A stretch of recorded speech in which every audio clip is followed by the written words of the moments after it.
والنجم إذا غوى. اما بعد فإن خير الحديث كتاب الله وخير الهدي هدي محمد صلى الله عليه وسلم وشر الأمور محدثاتها وكل محدثة بدعة وكل بدعة ضلالة. تمام قسم کی حمد و ثنا، تعریفات، تسبیحات، تمجیدات اکیلے اللہ رب العالمین کے لیے ہے، جو ہم سب کا خالق، مالک، رازق اور مدبر ہے،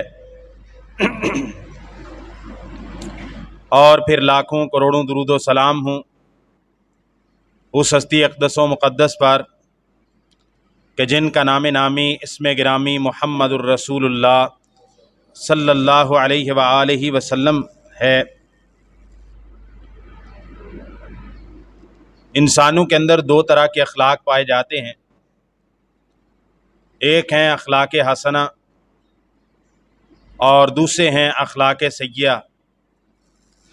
ایک ہیں اچھی عادات، دوسری ہیں بری عادات۔ ایک ہیں عزت اور شرف والی اخلاق اور عادات اور اطوار، چال چلن، سوچ و فکر، اور دوسرا ہے گھٹیا درجے کے اور کمتر درجے کے گھٹیا قسم کے اخلاق، عادات، اطوار اور رویے۔ ایسا انسان جو اچھے اخلاق کا مالک ہو، وہ ایک معاشرے کے اندر ایک خوشبو کی ڈبیا کی مانند ہوتا ہے کہ وہ جب بھی اس ڈبیا کو کھولا جائے گا تو وہ اپنے ماحول کو معطر کر دے گی، خوشبودار کر دے گی۔ جہاں کھلے گی ماحول کو مسحور کن کر دے گی۔ اور جو برے اخلاق والا شخص ہے، وہ معاشرے کے اندر ایک بدبودار مواد جیسی ڈبیا کی طرح ہے، آگ کی بھٹی کی طرح ہے، جس سے چنگاریاں، جس سے کوئلے، جس سے آگ لوگوں کے کپڑے جلاتی ہیں، اس سے دھواں اٹھتا ہے، لوگوں کا لباس، ان کے چہرے سیاہ ہو جاتے ہیں۔ رسول اللہ صلی اللہ علیہ وسلم نے فرمایا کہ ایک اچھے دوست اور برے دوست کی مثال اس طرح ہے جس طرح ایک خوشبو فروش اور ایک بٹی کے اندر آگ جلانے والے کی مثال ہے۔ آپ علیہ الصلاۃ والسلام نے فرمایا، اگر تم ایک خوشبو کا کام کرنے والے خوشبو فروش کے پاس بیٹھے گا، اس کے ساتھ تیری دوستی اور تیری مجلس ہوگی،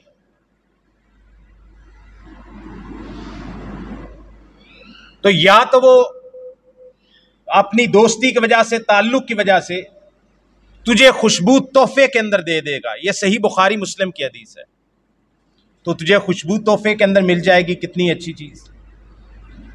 یا پھر یہ ہے کہ وہ تجھے خوشبو لگانے کے لیے دے دے گا، تیرے وجود پر کہے گا یہ خوشبو لگا لو، بہت اچھی ہے۔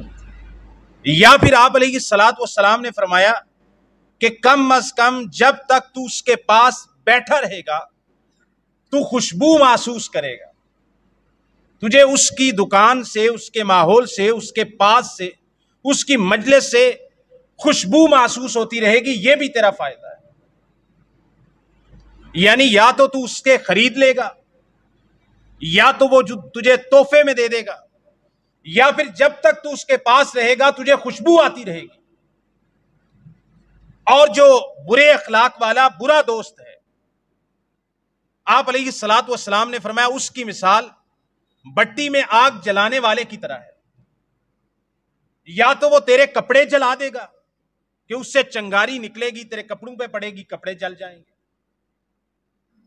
یا پھر آپ علیہ الصلاۃ والسلام نے فرمایا کم از کم جب تک تو اس کے پاس بیٹھا رہے گا تجھے بدبو آتی رہے گی، وہ دھوئیں کی اور آگ کی، اور جو اس کے اندر وہ جلا رہا ہے، چاہے لوہا جلا رہا ہے، چاہے وہ کوئی اور مواد اس کے اندر جلا رہا ہے، لکڑیاں جلا رہا ہے، جو بھی کام کر رہا ہے، تو یا تو تیرے کپڑے جلا دے گا، تیرے کپڑے سیاہ کر دے گا دھوئیں کی وجہ سے، یا پھر تجھے اس سے بدبو آتی رہے گی۔ یہ آپ علیہ الصلوۃ والسلام نے اچھے اخلاق والے اور برے اخلاق والے دوست کی مثال دی۔ ہمارے معاشرے کے اندر ایک بہت ہی برا اخلاق، بہت ہی بری سوچ و فکر اتنی زیادہ عام ہو گئی ہے کہ جس کا کوئی اندازہ نہیں کیا جا سکتا، کہ جس کی وجہ سے دشمنیاں پیدا ہو رہی ہیں، جس کی وجہ سے بھائی بھائی سے بات کرنے کے لیے تیار نہیں ہے، جس کی وجہ سے پڑوسی اپنے پڑوسی سے اپنا چہرہ پھیر چکا ہے، جس کی وجہ سے دو آپس میں ایک ہی مسجد کے اندر نماز پڑھنے والے لوگ ایک دوسرے کے بارے میں دل کے اندر بغض رکھتے ہیں، کینہ رکھتے ہیں، اور وہ بیماری، وہ رذیل ترین بیماری جو انسانوں کے دلوں کے اندر پائی جاتی ہے، وہ حسد جیسی بیماری ہے۔ حسد ایسی بیماری ہے کہ یہ ابلیس شیطان کی بدترین صفات میں سے ایک صفت ہے۔ حسد بنیادی طور پر سب سے پہلے کائنات روئے زمین میں سب سے پہلا حسد اور سب سے پہلا حاسد کائنات روئے زمین کے اندر اگر کوئی ہوا ہے تو وہ ابلیس اور شیطان تھا۔ جب اللہ تعالیٰ نے آدم علیہ السلام کو پیدا کیا، ان میں روح پھونکی، ان کو اللہ تعالیٰ نے کچھ چیزوں کے نام بتائے اور پھر فرشتوں سے کہا کہ ان کو سجدہ کریں۔ اب گویا کہ جو مسجود ملائک ہے وہ ملائک سے زیادہ عظمت پا گیا، کیونکہ جس کے سامنے فرشتے تعظیماً جھکیں گے وہ فرشتوں سے اعلیٰ مرتبے کا مقام رکھنے والا اور فرد ہوا، اس کا مرتبہ فرشتوں سے زیادہ ہوا۔ تو ابلیس جو ہے یہ حسد کے اندر آ گیا، یہ کینہ اس نے اپنے دل کے اندر پا لیا۔ اس نے کہا میں آدم کو سجدہ کیسے کروں، جبکہ مجھے آپ نے آگ سے پیدا کیا، اس کو آپ نے مٹی سے پیدا کیا ہے۔ آگ شعلہ بلند کرتی ہے، اس کے اندر حرارت ہے، شعلہ ہے، اس کے اندر ایک طرح کی لو پائی جاتی ہے، وہ اوپر کو اٹھتی ہے، اور مٹی تو پاؤں کے نیچے آتی ہے، لہٰذا جو مٹی سے بنا ہے میں اس سے اعلیٰ ہوں، لہٰذا میں اپنے سے جو کم تر ہے اس کو سجدہ نہیں کر سکتا۔ ابلیس حسد کے اندر آ گیا۔ تو حسد جو ہے یہ ابلیس کی عادات و اطوار اور اس کی صفات مذمومہ میں سے ہے۔ جو حاسد شخص ہے، جو لوگوں سے حسد کرتا ہے، وہ گویا کہ ابلیس کے راستے پہ چل رہا ہے، شیطان کے راستے پہ چل رہا ہے۔ دوسری بات، اس زمین پر انسانیت کے اندر سب سے پہلا جرم جو اس زمین کے اندر ہوا ہے وہ قتل کا جرم ہے، اور اس قتل کے جرم کے پیچھے بھی حسد کار فرما تھا۔ آدم کے دو بیٹوں میں سے ایک نے دوسرے کو قتل کر دیا، اس قتل کی بنیاد حسد تھی، اس قتل کی بنیاد بھی حسد بنی۔ اس زمین پر بنو آدم سے جو پہلا گناہ ہوا ہے، آدم کے بیٹوں سے جو پہلا گناہ ہوا ہے، اس زمین پر جو پہلا جرم ہوا ہے وہ قتل کا ہوا ہے، اور اس کی بنیاد بھی حسد تھی، اس کا سبب بھی حسد تھا۔ یوسف علیہ السلام کے بھائیوں نے جو اپنے بھائی کو کنویں کے اندر پھینکا، پھر وہ بھائی کو قافلے نے اٹھایا، پھر قافلے والوں نے اس کو جا کے غلام کے طور پر مصر کے بازاروں کے اندر بیچا، پھر مصر کے بازار سے وہ عزیز مصر کے محل کے اندر پہنچا، وہاں سے جوان ہوا، پھر جیل کے اندر پہنچا، پھر جیل کی کال کوٹری کے اندر رہا۔ یہ سارے کے سارے اپنے باپ کو غم دیا، اپنے بھائی کو تکلیف دی، معصوم بھائی کو موت کے منہ کے اندر داخل کر کے آ گئے۔ کچھ کو جانور کھا جائے، کوئی بھیڑیا کھا جائے، کوئی اس کو اٹھا کے لے جائے، کوئی اس کو قتل کر دے، وہ بھوک پیاس سے وہاں پر اپنی جان سے جاتا رہے، اس بات کا کوئی پرواہ نہیں کیا یوسف علیہ السلام کے 10 بھائیوں نے، جبکہ وہ ایک نبی کے بیٹے تھے اور نیکوکار لوگ تھے، بدتر لوگ نہیں تھے۔ یعنی یوسف علیہ السلام کے بھائیوں سے ایک گناہ ہوا اور اس کی بنیاد حسد تھی۔ آپ سورہ یوسف کو پڑھ کے دیکھ لیجیے، اس کے اندر یہ ذکر موجود ہے کہ انہوں نے کہا یوسف و اخوہ حب الی ابینا منا ونحن عصبہ،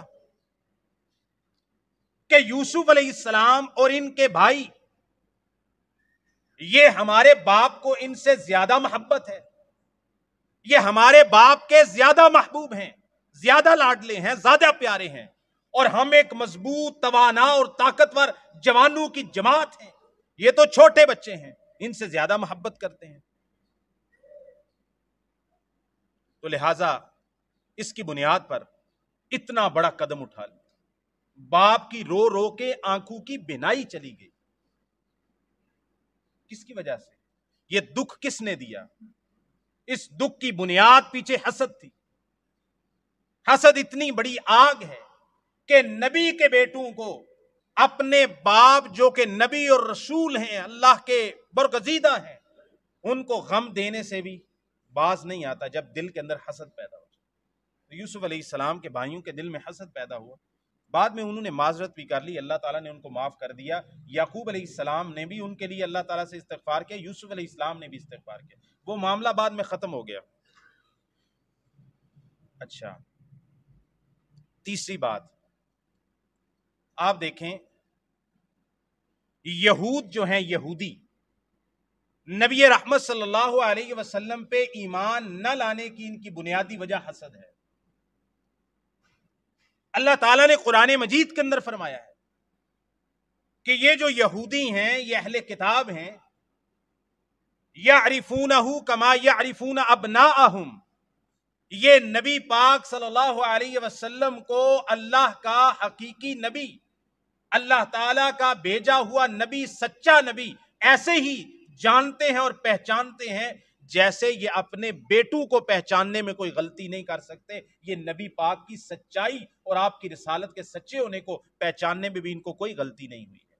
تو توریت و انجیل کے اندر انہوں نے سب کچھ پڑھا ہوا، ان کو یقین ہے کہ نبی پاک سچے نبی، لیکن دل کے اندر حسد ہے، بغض ہے، کینہ ہے کہ ہم بنو اسحاق میں سے ہیں اور یہ بنو اسماعیل میں سے ہیں۔ آخری نبی جو آنا تھا، جس کا ہم مسیحا کا انتظار کرتے تھے اور دعائیں مانگتے تھے کہ اللہ تعالیٰ وہ آخری مسیحا بھیجے گا جو ہمیں دشمنوں سے، ظالموں سے، جابر ریاستوں سے نجات دلائے گا، دعائیں کرتے رہے، جب پتا چلا کہ وہ تو بنو اسماعیل ساڑھے چاچے دے پتراں وچوں آ گیا، شریکہ بازی۔ اس شریکہ بازی نے ایک آخری اللہ کے خاتم النبیین کو، اہل کتاب کی اتنی بڑی جماعت نے شریکہ بازی کی وجہ سے نبی پاک کو نبی نہیں مانا۔ انہوں نے کہا چاچے دا پتر آ گیا نا، 2 بھائی تھے نا، اسحاق اور اسماعیل علیہ السلام، یہ شریکہ بازی ہوتی ہے۔ اس شریکہ بازی نے ایمان لانے سے روک دی ہے، حسد، اور قرآن مجید کے اندر موجود ہے۔ تو یہ حسد اتنی بڑی بیماری ہے، قتل و غارت، پہلا قتل حسد کی وجہ سے۔ یوسف علیہ السلام کو ان کے بھائیوں نے جان سے مارنے کی آخری کوشش کر ہی ڈالی، بنیاد کیا ہے؟ حسد۔ ابلیس نے آدم علیہ السلام کو سجدہ نہیں کیا، بنیاد کیا ہے؟ حسد۔ جنت سے نکال دیا گیا، اس کا جرم کیا تھا کہ اس نے حسد کیا، اللہ تعالیٰ کی نافرمانی کی۔ یہود نے نبی پاک صلی اللہ علیہ وسلم کو نبی نہیں مانا، رسول نہیں مانا، بنیاد کیا؟ حسد۔ آج دنیا کے اندر بھائی بھائی سے حسد کر رہا ہے، پڑوسی پڑوسی سے حسد کر رہا ہے، رشتہ دار کی کوئی نعمت اور کوئی فضل اور اس کے اوپر اللہ تعالیٰ کو کوئی احسان دیکھ کے اپنے دل کے اندر دعا کرنے کی بجائے کہ اللہ تعالیٰ اس کو اور برکت عطا فرمائے اور اللہ تعالیٰ مجھے بھی یہ عطا فرمائے، وہ دل کے اندر حسد کے اندر کڑے جا رہا ہے، مرے جا رہا ہے، حسد کی آگ کے اندر جلے جا رہا ہے۔ اللہ تعالیٰ قرآن مجید کے اندر فرماتے ہیں ام یحسدون الناس علی ما آتاہم اللہ من فضل،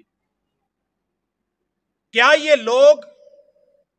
یہ حسد کرنے والے جو اللہ تعالیٰ نے لوگوں کو اپنے فضل سے عطا کیا ہے، اللہ تعالیٰ کے فضل پر حسد کرتے ہیں؟ ام یحسدون الناس علی ما آتاہم اللہ من فضل، جو اللہ تعالیٰ نے لوگوں کو اپنے فضل سے، اپنی رحمت سے، اپنی برکت سے اللہ تعالیٰ نے اپنے فیصلے کے ساتھ عطا کیا ہے، حسد کرنے والا کہ اس کو یہ نعمت کیوں مل گئی، اس کے پاس اتنا مال کیوں ہے، اس کی اولاد زیادہ کیوں ہے، اس کی اولاد فرما بردار کیوں ہے، یا اس کے پاس اتنا علم کیوں ہے، اس کے پاس اتنی دانشوری کیوں ہے، یا اس کے پاس اتنا حلقہ احباب کیوں ہے، اس کی معاشرے کے اندر اتنی عزت کیوں ہے، اس کا مقام کیوں ہے، لوگ اس کو اتنا بڑا کیوں مانتے ہیں؟ اللہ تعالیٰ فرماتے ہیں یہ جو حسد کرنے والے ہیں اللہ تعالیٰ کے فضل پر حسد کر دیں۔ حسد کرنے والے کا سب سے پہلا جرم یہ ہوتا ہے کہ وہ اللہ تعالیٰ کی نعمت پر ناراضگی کا اظہار کرتا ہے، اللہ تعالیٰ کی نعمت سے ناراض ہے، گویا کہ دوسرے الفاظ کے اندر وہ اللہ تعالیٰ سے ناراض ہے کہ اللہ تو نے اس بندے کو کیوں دی۔ نعوذ باللہ وہ دل کے اندر یہ سوچنے والا ہے گویا کہ اللہ تعالیٰ سے غلطی ہوگی کہ اس بندے کو تو نعمت ملنی نہیں چاہیے تھی، یہ تو مجھے ملنی چاہیے۔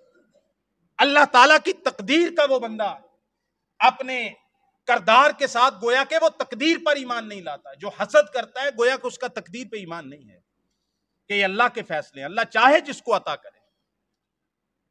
تو اللہ تعالیٰ فرماتے ہیں کیا لوگوں کو جو اللہ تعالیٰ نے ان کے فضل سے دیا اس پر حسد کرتے ہو، اللہ کے فضل پر حسد کرتے ہو، اللہ تعالیٰ کے فیصلوں پر حسد کرتے ہو؟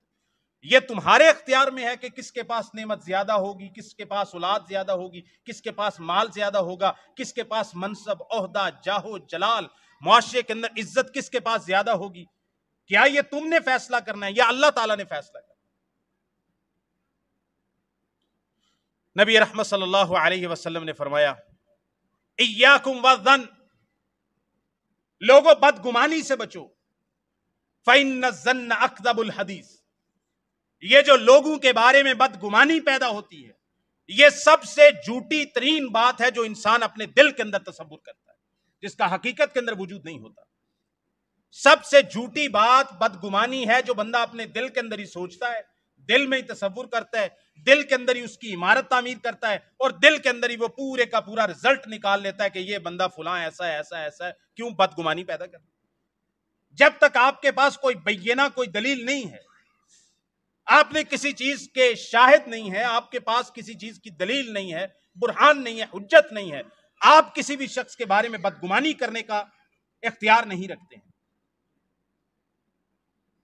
اور رسول اللہ صلی اللہ علیہ وسلم نے فرمایا وَلَا تَحَسَّسُوا وَلَا تَجَسَّسُوا وَلَا تَحَاسَدُوا، ایک دوسرے سے حسد مت کرو، وَلَا تَبَاغَضُوا، ایک دوسرے سے دل کے اندر بغض مت رکھو، کینہ مت رکھو، ایک دوسرے کے بارے میں حسد نہ کرو، ایک دوسرے کے بارے میں بغض نہ رکھو، وَلَا تَدَابَرُوا، ایک دوسرے سے پیٹھ پھیر کے ناراضگی کا اظہار نہ کرو، ایک دوسرے سے تعلق مت توڑو، وَلَا تَدَابَرُوا، کہ وہ ملا ایک دوسرے سے پیٹھ پھیر لی، ایک دوسرے سے چہرہ پھیر لیا، وَلَا تَبَاغَضُوا، ایک دوسرے سے بغض نہ رکھو، وَكُونُوا عِبَادَ اللَّهِ إِخْوَانًا، اللہ کے بندوں آپس میں بھائی بھائی بن جاؤ، انما المؤمنون اخوہ، مومن سارے کے سارے آپس میں بھائی بھائی ہیں، اور آپ حسد، بغض، کینہ، تجسس، اس طرح کی چیزیں کر کے ان بھائیوں کے بھائی چارے کو پھاڑ رہے ہیں، بھائی چارے کو پارا پارا کر رہے ہیں آپ لوگ، حسد کر کے، بغض کر کے، کینہ رکھ کے۔ اللہ کے بندو آپس میں بھائی بن جاؤ۔ اور کیسا بھائی بنایا؟ رسول اللہ صلی اللہ علیہ وسلم نے فرمایا مثل المؤمنین فی توادہم وتراحمہم وتعاطفہم کمثل الجسد اذا اشتکا منہ عضو تداعی لہ سائر الجسد بالسہر والحمى۔ صحیح بخاری اور مسلم کی حدیث ہے کہ مسلمانوں کی آپس میں محبت، مسلمانوں کی آپس میں ایک دوسرے کے ساتھ شفقت، مسلمانوں کی ایک دوسرے کے ساتھ نرم دلی اور ایک دوسرے کے ساتھ جو رحم دلی ہوتی ہے، ترحم کا جذبہ ہوتا ہے، اس کی مثال جسد واحد کی طرح ہے۔ جب اس ایک جسم کو کوئی تکلیف پہنچتی ہے، ایک حصے کو، سارے کا سارا جسم ساری رات بیداری اور بخار کے اندر گزار دیتا ہے۔ ایک جسم کی طرح ہے مسلمان، ایک جسم کی طرح ہے مسلمان۔ آپ علیہ الصلوۃ والسلام نے فرمایا المسلم اخو المسلم، مسلمان مسلمان کا بھائی ہے۔ ان کے درمیان آپس میں بھائی چارے کا جذبہ موجود ہونا چاہیے، نہ کہ حسد کا، بغض کا، کینے کا، ایک دوسرے سے زوال نعمت کا۔ ہر وقت یہ سوچتا رہنا کہ اس کو ایسا کیوں مل گیا، اس کے اندر کون سی چیز ہے جو میرے اندر نہیں۔ لا یظلمہ، مسلمان مسلمان پہ ظلم نہیں کرتا، مسلمان مسلمان پہ ظلم نہیں کرتا، اور مسلمان مسلمان کو مصیبت میں بے یار و مددگار نہیں چھوڑتا۔ مسلمان کا مال دوسرے مسلمان پہ حرام ہے، ایک مسلمان کی عزت دوسرے مسلمان پہ حرام ہے، ایک مسلمان کا خون دوسرے مسلمان پہ حرام ہے۔ آپ علیہ الصلوۃ والسلام نے فرمایا، یہ صحیح بخاری وغیرہ کے اندر حدیث موجود ہے، خطبہ حجۃ الوداع کے اندر کہا، لوگو ان دماءکم واموالکم واعراضکم حرام علیکم کحرمت یومکم ھذا وفی بلدکم ھذا وفی شہرکم ھذا۔ لوگو تمہارے ایک دوسرے کے اوپر تمہارے خون حرام ہیں، ایک دوسرے کے اوپر دوسروں کی عزتیں حرام ہیں، ایک دوسرے کے اوپر دوسرے کا ناحق مال کھانا حرام ہے۔ کحرمت یومکم ھذا، جیسے یہ تمہارے حج کے دن کے اندر ایک دوسرے کے اوپر عزتیں حرام ہیں، مال حرام ہے، ایک دوسرے کا خون کرنا، اس کی جانی نقصان پہنچانا، جس طرح آج 9 ذو الحجہ کے دن، عرفہ کے دن جس طرح ایک دوسرے کے لیے تمہاری حرمت ہے، جیسے اس دن کی حرمت ہے۔ وفی بلدکم ھذا، جیسے تمہارے اس مکہ شہر کے اندر حرمت ہے۔ وفی شہرکم ھذا، اور جیسے تمہارے اس حرمت والے ذو الحجہ کے مہینے کے اندر حرمت ہے، تقدس ہے، جیسے اس عرفہ کے دن کی تقدس ہے، جیسے اس مکہ شہر کی حرمت ہے، جیسے اس حرمت والے مہینے کے اندر حرمت ہے، ایسے ہی تمہارے مال ہمیشہ کے لیے، ایک دوسرے پہ مال تمہارے حرام ہیں، ایک دوسرے کی عزتیں تم پر حرام ہیں، ایک دوسرے کے خون اور ان کو جانی نقصان پہنچانا یا ان کو تکلیف دینا تم پہ حرام ہے۔ یہ اسلام کی تعلیم ہے۔ آپ علیہ الصلوۃ والسلام نے فرمایا، اے لوگوں میرے بعد کافر نہ ہو جانا، کفر کے اندر نہ چلا جانا، یضرب بعضکم رقاب بعض، میرے بعد کفر کے اندر مت لوٹ جانا کہ ایک بندہ تمہارے مسلمان ہی مسلمانوں کی گردنیں اڑا رہے ہوں اور مسلمان ہی مسلمانوں کو قتل کر رہے ہوں، یہ کفر کے اندر دوبارہ نہ لوٹ جانا۔ یہ اسلام کی تعلیم ہے، جس اسلام کے اندر ایک اجنبی مسلمان کے ساتھ اتنی محبت کرنے کی اور اس کے بارے میں دل کے اندر اتنی عزت رکھنے کی، اور اس کی عزت ہے ماں، بہن، بیٹی، اس کی بہو، اس کی مستورات، اور اس کی اپنی عزت جو معاشرے کے اندر ہے، اس کو بے عزت کرنے کا کسی مسلمان کو حق حاصل نہیں۔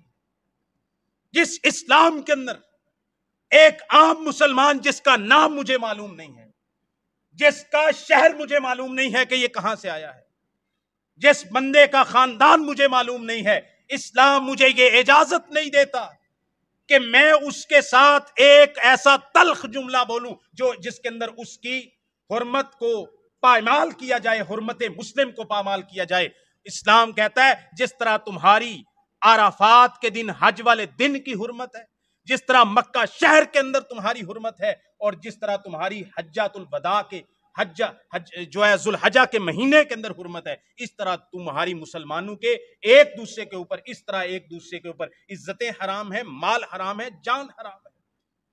یہ اسلام کی تعلیم ہے عام مسلمان کے بارے میں۔ ایک بندہ حج کرنے کے لیے آیا، کوئی افریقہ سے آیا ہے، کوئی یورپ سے آیا ہے، کوئی پتہ نہیں کہاں سے آیا، نام بھی نہیں جانتے. ایک دوسرے کی حرمت اللہ تعالیٰ نے سکھائی، رسول اللہ نے سکھائی. تو یہ کیسے ہو سکتا ہے کہ سگے بھائی کے بارے میں بندہ حسد رکھے؟ اس کو اللہ تعالیٰ نے زیادہ صلاحیتیں دی، یا دونوں نے کٹھے کاروبار کیا، دونوں کو کٹھی وراثت ملی، باپ میں سے جو وراثت آئی تھی اس نے اپنی صلاحیت کو استعمال کر کے، یا اللہ تعالیٰ نے اس کی قسمت میں زیادہ مال لکھا تھا، دونوں نے ایک جیسی محنت کی، دونوں اچھے بندے ہیں. ایک کو اللہ تعالیٰ نے دن دگنی رات چگنی ترقی عطا کر دی، دوسرے کو اللہ تعالیٰ نے اتنی ترقی عطا نہیں کی ہے. تو بھائی اس پہ حسد کرنے والی کون سی بات؟ حسد کیا ہے؟ حسد یہ ہے کہ حسد کرنے والا دوسرا بندہ جس پر اللہ تعالیٰ نے کوئی نعمت اور فضل کیا ہے، وہ اپنے دل کے اندر یہ جذبہ پالتا ہے کہ اس بندے سے یہ نعمت چھین لی جائے، اللہ تعالیٰ اس کی اس نعمت کو ہلاک کر دے، اس کا یہ مال ہلاک ہو جائے، اس کو کیوں ملا ہے اور یہ سب کچھ مجھے مل جائے. حالانکہ خیر کا جذبہ کیا ہے اس کے مقابلے کے. اب حسد کا علاج کیا ہے؟ بندے کو حسد آ گیا تو اس کا علاج کیسے ہو؟ علاج یہ ہے کہ جب بندہ اپنے کسی مسلمان بھائی کو، پڑوسی کو، رشتہ دار کو، سگے بھائی کو، کسی چچا زاد کو، پھپھو زاد کو، ماموں زاد کو، اس کے پاس مال دیکھے، فراوانی دیکھے، اولاد کی فراوانی دیکھے، تو سچا جذبہ یہ بندہ کہ یا اللہ میرے اس بھائی کو اور برکت عطا فرما دے، اور اے اللہ مجھے بھی ایسا ہی عطا فرما دے. یہ ہے سچا جذبہ، یہ حسد سے پاک جذبہ. یا اللہ میرے بھائی پہ اور فضل فرما، یا اللہ اس پہ اور رحمت فرما، یا اللہ اس کو ہر طرح کی آزمائش سے بچا. اس کے لیے دعا کرے اور ساتھ اپنے لیے دعا کرے. جب نبی پاک صلی اللہ علیہ وسلم نے فرمایا کوئی مسلمان کسی مسلمان کے لیے اس کی غیر موجودگی کے اندر، اس کی غیر موجودگی میں اس کے لیے دعا کرتا ہے تو ایک فرشتہ اللہ تعالیٰ مقرر کر دیتے ہیں جو اس غیر موجودگی کے اندر دعا کرنے والے کے لیے وہ فرشتہ دعا کرتا ہے. تو غیر موجودگی میں دعا کیجئے مسلمانوں کے لیے. نبی پاک صلی اللہ علیہ وسلم نے فرمایا ایاکم والحسد، لوگوں حسد سے بچو. حسد اتنی بڑی بیماری ہے، اتنا بڑا گناہ ہے حسد کرنا کہ آپ صلی اللہ علیہ وسلم نے فرمایا فَإِنَّ الْحَسَدَ يَأْكُلُ الْحَسَنَاتِ كَمَا تَأْكُلُ النَّارُ الْحَطَبَ أَوْ قَالَ الْعُشْبُ. سن نبی داود کے اندر حدیث ہے، آپ علیہ السلام نے فرمایا لوگوں حسد سے بچو. یہ حسد جیسی بیماری دل کے اندر نہ پالنا، کیونکہ حسد نیکیوں کو، اچھائیوں کو، نمازوں کو، روزوں کو، حج کو، عمروں کو، صدقات کو، خیرات کو، ذکر و اذکار کو، یہ حسد جیسی بیماری اتنی بڑی بیماری ہے، یہ جونک کی طرح کی بیماری ہے، یہ کینسر جیسی بیماری ہے جو اس طرح نیکیوں کو کھا جاتی ہے جس طرح سوکھی لکڑیوں کو آپ نے فرمایا آگ کھا جاتی ہے. ساری نیکیاں حسد کر رہا ہے، دل کے اندر آگ جلا رہا ہے، اور اس آگ کے اندر جس سے حسد کر رہا ہے وہ تو نہیں جل رہا، اس کی اپنی نیکیاں جل رہی. 5 نمازیں پڑھ گیا، فجر، ظہر، عصر، مغرب، عشاء، شام کو سویا ہوا ہے، دل میں سوچ رہا ہے یار، دل کے اندر حسد آ رہا ہے اپنے بھائی کے بارے میں، کسی دوست کے بارے میں، کسی پڑوسی کے بارے میں. اب وہ جو 5 نمازیں پڑھی وہ جل رہی ہیں، اس حسد کی آگ جل رہی ہے، وہ سمجھ رہا ہے کہ اس آگ کے اندر وہ اگلا بندے کو میں جلا رہا ہوں، لیکن اس حسد کی وجہ سے اس کی فجر بھی پہلے جلی، پھر ظہر، پھر عصر، پھر مغرب، یعنی اس کی نمازیں جل رہی ہیں، اس کے جو روزے رکھے وہ جل رہے ہیں. نبی پاک نے فرمایا حسد نیکیوں کو اس طرح کھا جاتا ہے جس طرح سوکھی لکڑیوں کو آگ کھا جاتی ہے. تو جو بندہ حسد کرتا ہے اس کی نیکیاں بھی محفوظ نہیں رہتی، اس کی نیکیاں جل جاتی ہیں، اس کی نیکیوں کو حسد کھا جاتا ہے، دیمک کی طرح کھا جاتا ہے، جونک کی طرح چوس جاتا ہے جس طرح جونک خون کو چوستی ہے. لہذا حسد سے بچیں، بالکل کوئی حسد نہ کریں. جب کسی اپنے مسلمان بھائی کو دیکھیں اس کے لیے برکت کی دعا کریں، بارک اللہ فیک، اللہ تعالیٰ تجھے برکت دے، اللہ تیرے پر اور فضل کرے. خوش ہوں اپنے مسلمان بھائیوں کی نعمتیں دیکھ کر اور اپنے اعزاء و اقارب کی نعمتیں دیکھ کر. نبی کریم صلی اللہ علیہ وسلم نے فرمایا تمہارے اندر پہلے لوگوں کی عادات آ گئی ہیں، اور ان میں سے وہ کیا ہے؟ الحسد والبغضاء، حسد کرنا اور دل کے اندر بغض رکھنا. آپ نے فرمایا ہے الحالقہ، یہ جو حسد اور بغض ہے آپ نے فرمایا یہ ایسے ہے، یہ گنجا کر دینے والا ہے، گنجا کر دینے والا ہے۔ آپ نے فرمایا لا اقول تحلق الشعر، میں یہ نہیں کہتا کہ یہ سر کے بالوں کو مونڈ دیتا ہے، سر کے بالوں کو حسد گنجا کر دیتا ہے۔ آپ صلی اللہ علیہ وسلم نے فرمایا ولیکن تحلق الدین، سیل جامع اس صغیر کی حدیث ہے۔ آپ نے فرمایا پہلے لوگوں کی بری خصلتیں تم میں آ جائیں گی اور ان میں سے حسد اور بغض ہے۔ آپ نے فرمایا حسد یہ بالکل بالوں کو مونڈ دیتا ہے، گنجا کر دیتا ہے، صاف کر دیتا ہے۔ آپ نے فرمایا یہ نہیں کہ یہ سر کے بالوں کو مونڈ دیتا ہے، آپ نے فرمایا یہ دین کو مونڈ کے رکھ دیتا ہے حسد، دین کو مونڈ کے رکھ دیتا ہے، دین کا صفایا کر دیتا ہے حسد۔ جہاں حسد ہو وہاں دین نہیں رہتا، وہاں اسلام نہیں رہتا، وہاں ایمان نہیں رہتا جہاں پر حسد ہو۔ اور آج ہمارے معاشرے کے اندر صرف حسد ہے۔ نماز پڑھنے والا، روزہ رکھنے والا، حج کرنے والا، عمرے کرنے والا، الا من رحم ربی، اس کو محسوس بھی نہیں ہو رہا حسد حسد حسد کیے جا رہا۔ قتل و غارت ہو رہی ہے حسد کی بنیاد پر،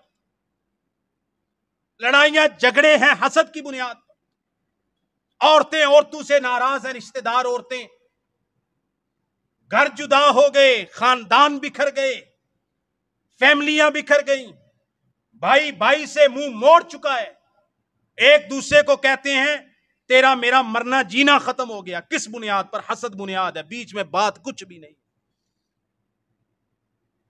خاندان ختم ہو گئے، برادریاں ختم ہو گئیں، رشتہ داریاں ختم ہو گئی، حسد کی بنیاد پر۔ آپ نے فرمایا حسد یہ دین کو صاف کر دیتا ہے، دین کو مونڈ کے رکھ دیتا ہے اور نیکیوں کو کھا دیتا ہے۔ تو لہٰذا حسد سے بچیں۔ اب حسد کے کئی اسباب ہیں۔ حسد کیسے آتا ہے؟ حسد آتا ہے جب بندے کو اللہ تعالیٰ پہ توکل نہیں ہوتا، کہ اللہ تعالیٰ پہ بھروسہ ہو، توکل ہو، تو اس کو ملا ہے تو میں بھی اللہ کا بندہ ہوں، اللہ مجھے بھی دے گا، اللہ اس کو اور دے، اللہ مجھے بھی دے گا۔ تو جو بندہ حسد کرتا ہے نا، اصل میں وہ بندہ اللہ تعالیٰ پہ بھروسہ اور توکل اور ایمان ہی نہیں رکھتا۔ دوسری بات، اس کا تقدیر پہ ایمان نہیں ہوتا۔ سیدنا عبداللہ ابن عباس رضی اللہ تعالیٰ عنہما کا رسول اللہ صلی اللہ علیہ وسلم نے فرمایا اے بچے یاد کر لے، جو تجھے ملا ہے یہ اللہ تعالیٰ نے لوح محفوظ میں تیری قسمت کے اندر لکھا ہوا تھا۔ یاد رکھ لے جو ملا ہے تجھے، وہ شاید چاہے جو مرضی ہو جائے، کائنات بدل جائے، جو تیری تقدیر میں لکھا تھا وہ تجھے مل کے رہنا۔ وَمَا فَاتَكَ، آپ نے فرمایا جو تجھ سے رہ گیا، جو تجھے نہیں ملا، یہ یاد رکھ لے ساری کائنات ادھر کی ادھر ہو جائے، یہ تجھے مل نہیں سکتا تھا، یہ تیری قسمت کے اندر نہیں لکھا، تقدیریں لکھ دی گئی ہیں، قلم خشک ہو گیا ہے۔ تو جو بندہ حسد کرتا ہے، حسد کی بنیاد یہ کہ وہ تقدیر پہ ایمان نہیں لاتا۔ اگر وہ تقدیر پہ سوچے نا، یار اللہ تعالیٰ نے کسی کے لیے مال زیادہ رکھا ہے، کسی کے لیے اللہ نے کم لکھا ہے، کسی کے حال میں اللہ نے صحت لکھی ہے، کسی کو اللہ نے بیماری سے آزمایا ہے، اگر وہ یہ رکھے بات میں کہ ہر چیز تقدیر کے اندر لکھی ہے۔ اور دوسری بات یہ ہے حسد کا علاج کرنے کا، حسد کا علاج کیسے ہو؟ جس بندے کے دل میں حسد ہوتا ہے، تھوڑا بہت انسان ہے ہم، اس کا علاج اس کی ضد کے ساتھ کیا جائے، اس کی ضد کے ساتھ اس کا علاج کیا جائے۔ اس کا علاج یہ ہے کہ یہ زہر ہے، تو اب اس کا علاج کیسے کرنا ہے؟ دعا کے ساتھ۔ جس بندے کے بارے میں آپ کے دل کے اندر، میرے دل کے اندر حسد پیدا ہو رہا ہے، سب سے بہترین علاج یہ ہے کہ آپ اس کے لیے برکت کی دعا کرنا شروع کر دیں۔ کل تک جس سے ہم حسد رکھتے تھے، اب اس کے لیے برکت کی دعا شروع کر دیں، آپ کے دل سے حسد پاک ہو، حسد سے آپ کا دل پاک ہو جائے۔ اب الٹ کریں، پہلے حسد کر رہے تھے، اب اس کے لیے دعا شروع کر دیں، اللہ اس کو اور دے، یا اللہ اس کو اور دے۔ دیکھ دیکھ کے آپ کا جی بھرے اور آپ خوش ہونا شروع کر دیں۔ اور دوسرا یہ ہے کہ مومنوں کے لیے دعا کریں، تمام مومنوں کے لیے دعا کریں، اور اس کے اندر وہ جس سے حسد بندے کے دل میں ہے وہ بھی آ جائے۔ نیکی کریں اور حسد سے بچنے کی دعا کریں، اللہ مجھے حسد سے پاک کر لے، یا اللہ میرے دل کو حسد سے، بغض سے، کینے سے پاک کر لے۔ یہ دعا کریں، اللہ تعالیٰ سے حسد کا علاج ہو جائے گا، اور اللہ کی قضا پر اور قدر پر راضی ہو جائیں۔ اور حسد کے علاج کے لیے آخری بات، حسد کے علاج کا طریقہ رسول اللہ صلی اللہ علیہ وسلم نے کیسا خوبصورت بتایا۔ آپ نے فرمایا لا تنظروا الی من فوقکم، آپ نے فرمایا جو دنیاوی اعتبار سے مال میں، دولت میں، عہدے میں، منصب میں تم سے اوپر والے درجے کے اندر ہے، تم سے زیادہ ہے، آپ نے فرمایا اپنے سے اوپر والے کی طرف نہیں دیکھنا، وَلَٰكِنِ انظُرُوا إِلَىٰ مَنْ هُوَ أَسْفَلَ مِنْكُمْ، بلکہ اپنے سے کم تر کی طرف دیکھو۔ آپ نے فرمایا جب تم اپنے سے اوپر والے کی طرف دیکھو گے تو اللہ تعالیٰ کی نعمت کی ناشکری پیدا ہوگی۔ اچھا اس کے پاس تو ماشاءاللہ بہترین گاڑی ہے، میرے پاس تو کوئی نہیں ہے، اس کے پاس تو بہترین گھر ہے، میرے پاس تو بس عام سادہ سا کچا گھر ہے۔ جب اوپر والے کو دیکھو گے تو اللہ تعالیٰ کی نعمت کی ناشکری اور پھر اسی کے بنیاد پر حسد پیدا ہوتا ہے۔ جب اپنے سے نیچے والے کی طرف دیکھو گے، نیچے والے کی طرف دیکھو گے، دیکھو میرے پاس تو ماشاءاللہ یہ گھر موجود ہے، کئی اتنے لوگ ہیں جو کرائے کے گھروں کے اندر رہ رہے ہیں بیچارے، ان کے پاس تو گھر ہی نہیں ہے۔ کئی ایسے لوگ ہیں جو کرائے کے گھر میں بھی نہیں رہ سکتے، وہ جھگیاں ڈال کے اندر رہ رہے ہیں، وہ خانہ بدوش ہیں، میں تو ان سے بہتر ہوں۔ تو اگر یہ روزانہ مرغن کھاتا ہے، اور بھائی کئی ایسے لوگ ہیں جو گدا کرتے ہیں، ان کو 2 وقت کی روٹی بھی میسر نہیں، میں عزت کے ساتھ بے شک دال سبزی کھا رہا ہوں، الحمدللہ اللہ کا شکر ہے، عزت کے ساتھ روٹی کھا رہا ہوں، 2 وقت کی روٹی مل رہی ہے، میرے گھر میں بھوک کے لالے نہیں پڑے ہوئے۔ تو کم تر کی طرف اپنے سے دیکھو، رسول اللہ نے فرمایا، تو اللہ تعالیٰ کی نعمت کی قدر پیدا ہوگی، اور اگر اپنے سے اوپر والے کی طرف دیکھو گے تو پھر اللہ تعالیٰ کی نعمت کی ناشکری پیدا ہوگی، حسد پیدا ہوگا۔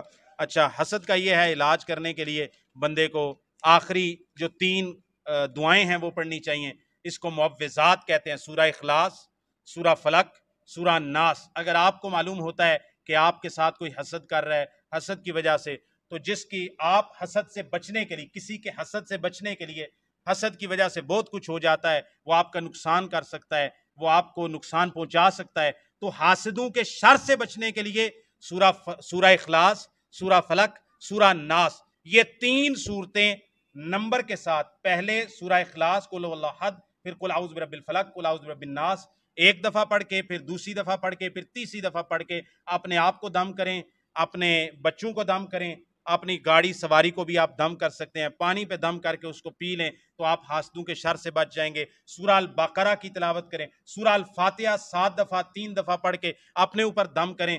یہ سورہ الفاتحہ نبی پاک نے فرمایا صحیح بخاری کے اندر، سب سے بڑا دم اگر اللہ تعالیٰ نے کوئی اتارا ہے آسمان سے تو وہ سورہ الفاتحہ ہے، اور اس کے ساتھ آیت الکرسی پڑھیں، سورہ البقرہ کی آخری 2 آیات پڑھیں، اللہ تعالیٰ سے دعا کرتے رہیں، انشاءاللہ کوئی حسد کرنے والا آپ کا نقصان نہیں کر سکتا۔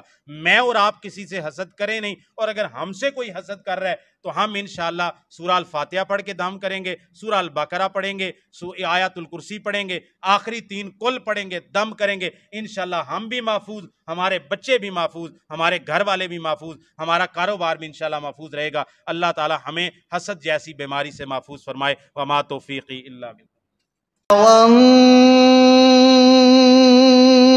والنجم إذا غوى